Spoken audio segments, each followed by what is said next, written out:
A key portion of a manageable RFP is the scope of work or supply that the RFP is intended to deliver on. Often, the originator has difficulty themselves in describing what they want because they're not clear on what they need to solve their problem. In some cases, it is not even an issue, but a concept that they're attempting to flesh out. In others, it's an alternative to a solution already employed, or some technology breakthrough that they are seeking more clarity on from different vendors, from a different perspective to see which fits and helps their current process.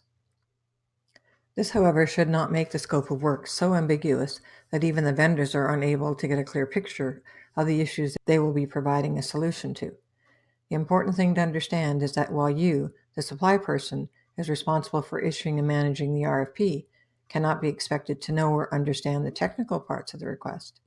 You should be able to understand what the basic expectation of the RFP are. For example, as the contract administrator, you should be able to tell whether the RFP is for a piece of equipment, such as a compressor or power station, or a service, such as a security system or a maintenance solution.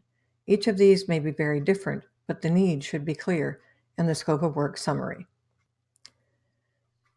The technical details or requirements provided by the engineer, operations, or maintenance team may be lacking, but the conditions around it should be as comprehensive as possible. Now, to be clear, it's not the role of supply management to determine the clarity or the complexity of the request.